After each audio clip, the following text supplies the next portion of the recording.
আজি য'ত য'ত মুছলমানৰ জনসংখ্যা বেছি তেনেবোৰ ঠাইত এনেকুৱা ঘটনা এটা নৈত্য নৈমিত্তিক ঘটনাৰ নিচিনা হৈ গৈছে। কাৰণ এই কোৰাণখনত যিখন কথা মই ইছলাম আৰু কোৰাণৰ কলংকিত কথাত লিখিছিলোঁ, কোৰাণখনত এনেকুৱা বহু ভয়ানক কথা আছে।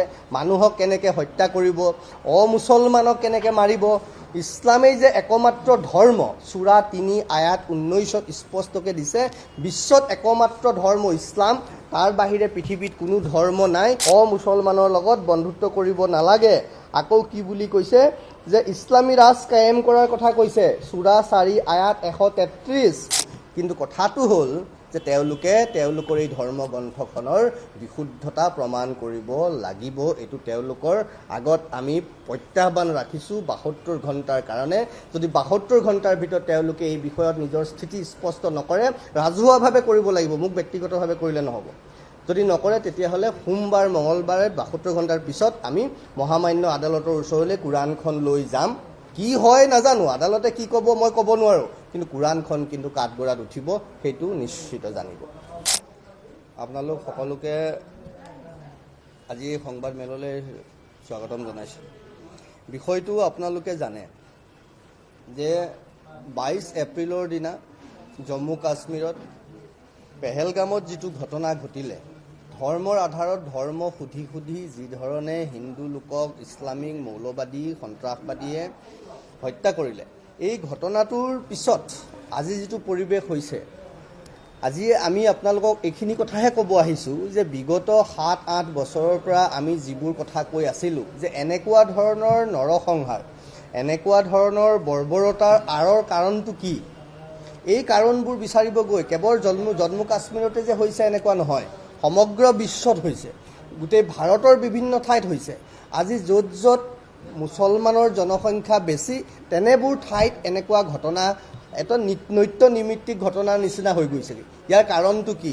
ইয়াৰ কাৰণ বিচাৰি বিচাৰি আমি কি পালোগৈ যেতিয়া আমি তেওঁলোকৰ এইখন পঢ়িলোঁ। এইখন কি? কোৰাণ শ্বৰীফ। এইখন বাংলাদেশৰ মাদ্ৰাছাত চলা এইখন তেওঁলোকৰ কোৰাণ শ্বৰীফখন, তেওঁলোকৰ ধৰ্মগ্ৰন্থখন। ইয়াত কি আছে সেই চিন্তা বিচাৰিবলৈ গৈ গৈ ইছলাম আৰু কোৰাণৰ কলংকিত কথাবোৰ বুলি এই কিতাপখন মই ২০১৯ চনত লিখিছিলোঁ, য'ত ৫২টা আয়াতক প্ৰশ্ন কৰা হৈছিলে এইকেইটা কি। কাৰণ এই কোৰাণখনত যিখন কথা মই ইছলাম আৰু কোৰাণৰ কলংকিত কথাত লিখিছিলোঁ, কোৰাণখনত এনেকুৱা বহু ভয়ানক কথা আছে। মানুহক কেনেকৈ হত্যা কৰিব, অমুছলমানক কেনেকৈ মাৰিব। ইছলামেই যে একমাত্ৰ ধৰ্ম, সূৰা ৩ আয়াত ১৯ত স্পষ্টকৈ দিছে, বিশ্বত একমাত্ৰ ধৰ্ম ইছলাম, তাৰ বাহিৰে পৃথিৱীত কোনো ধৰ্ম নাই। বাকী ধৰ্মৰ মানুহক মাৰি পেলাব লাগে, কাটি পেলাব লাগে, এই কথাবোৰ স্পষ্টকৈ কোৱা আছে। আৰু কোৱা হৈছে সূৰা ৯ আল বাকাৰা আয়াত ১২৩ত কৈছে, অবিশ্বাসী মাজত যিবিলাক তোমালোকৰ ওচৰত ৰৈছে সিহঁতৰ সৈতে যুদ্ধ কৰা আৰু নিজৰ ঠাইৰ পৰা জঞ্জালবোৰ আঁতৰাই পেলোৱা। জঞ্জালবোৰ কোনবিলাক? যিবিলাক অমুছলমান তেওঁবিলাক জঞ্জাল। ক'ত আছে? কোৰাণৰ সূৰা ৯ আয়াত ১২৩। তাৰপিছত কি বুলি কৈছে, আপোনালোকৰ বুকু কঁপি উঠিব যে সূৰা ৪ আয়াত ১৪৪, অমুছলমানৰ লগত বন্ধুত্ব কৰিব নালাগে। আকৌ কি বুলি কৈছে যে ইছলামী ৰাজ কায়েম কৰাৰ কথা কৈছে, সূৰা ৪ আয়াত ১৩৩। কি বুলি কৈছে? গতিকে দেশৰ পুৰণি গাঁথনি বদলাই দি তেওঁ নতুন ইছলামী ৰাজ কায়েম কৰিব। এই কথাবোৰ এইখন কিতাপত স্পষ্টকৈ লিখা আছে। তাৰপিছত আৰু ভয়ানক কথা কৈছে সূৰা ৩ আয়াত ১৯ত যে আল্লাহৰ ওচৰত একমাত্ৰ ধৰ্ম হৈছে ইছলাম, আৰু যিসকলক কিতাপ দিয়া হৈছিল সেইসকলৰ মতভেদ নাই। সেইবোৰৰ ব্যতিৰেক যিবিলাকৰ ওচৰত জ্ঞান দিয়াৰ পিছতো জ্ঞান নাহে, তাৰমানে কৈছে যে ইছলাম যিবিলাক নহয় তেওঁবিলাক অজ্ঞানী মূৰ্খ, তেওঁলোকক হত্যা কৰিব লাগে, মাৰি পেলাব লাগে, এনেকুৱা অজস্ৰ কথা এই কিতাপখনত আছে। কিন্তু মোৰ আজি ক'বলগীয়া কথা এইটোহে যে ইমানখিনি লিখা পঢ়াৰ পিছত শেহতীয়াকৈ একাংশ যোগ্য মুছলমান পণ্ডিতে, যোগ্য মুছলমান সমাজে এইটো কথা ক'ব খুজিছে যে এই কোৰাণবিলাক হেনো ভুল, এই কোৰাণবিলাক হেনো শুদ্ধ নহয়। এই কোৰাণবিলাক যিবোৰ কোৰাণ আপুনি আজি বজাৰত পাইছে, এইবিলাক বোলে কোনোবা মৌলানা মুফতিয়ে ভুল ব্যাখ্যা কৰিছে। সেই কথা বাৰম্বাৰ আলোচনা কৰিছে। অন্যৰ নাম নল'লেও ল'ব লাগিব লখিমপুৰৰ এজন আজহাৰী আল আজহাৰ বিশ্ববিদ্যালয়ৰ পৰা পঢ়ি অহা মুস্তাফা কামাল আজহাৰীয়ে কথাবোৰ বাৰে কৈছে যে বজাৰত উপলব্ধ বা মোৰ হাতত থকা কোৰাণখনো হয়তো ভুল।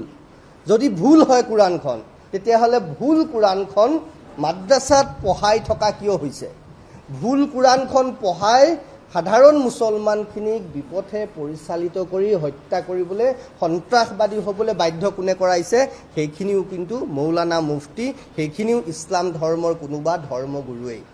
এতিয়া আমি কি বিচাৰিছোঁ? আমি বিচাৰিছোঁ যে কোৰাণৰ বিশুদ্ধতা প্ৰমাণ হওক।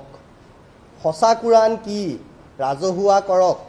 অসমত জমিয়ত উলেমা আছে, আৰু কিবা কিবি আছে, দেওবন্দী আছে, আমুকত আছে, তামুকত আছে, যত যিমান মুছলমান সংগঠন আছে, যত যিমান মুছলমান ধৰ্মীয় সংগঠন আছে, তেওঁলোকলৈ মই 72 ঘণ্টা সময় দিছোঁ কুটুম্ব সুৰক্ষা পৰিষদৰ ফালৰ পৰা।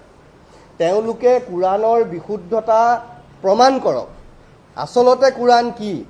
আৰু যেতিয়ালৈকে বিশুদ্ধতা প্ৰমাণ কৰিব নোৱাৰে, মাদ্ৰাছাত এই কোৰাণ, যিখন কোৰাণ ভয়ানক বুলি কৈছে, যিখন কোৰাণ একাংশ মুছলমানে ভুল বুলি কৈছে, যিবোৰ কোৰাণ, সেইবোৰ কোৰাণ বজাৰত কিন্তু উপলব্ধ হৈ আছে, সেইবোৰ অনতিপলমে বজাৰত নিষিদ্ধ কৰিব লাগে। 72 ঘণ্টা সময় দিছোঁ, মুছলমান সমাজে স্পষ্ট কৰক।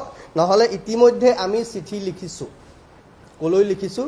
কিতাপো আছে আমাৰ হাতত, 2খনকৈ কিতাপ আমি এই বিষয়ত লিখিছিলোঁ যে শংকৰৰ দেশত অপ্ৰাসংগিক আজান কিয়, আৰু ইছলাম আৰু কোৰাণৰ কলংকিত কথাবোৰ। এই 2খন কিতাপৰ উদ্ধৃতি দি এই 2খন কিতাপ লৈ কোৰাণক প্ৰশ্ন কৰি আমি মহামান্য আদালতলৈ আমি যাম। তাত গৈ আমি প্ৰশ্ন কৰিম, যদি এইখনত প্ৰকৃততে সেই ভয়ানক কথাবোৰ আছে, তেতিয়াহ'লে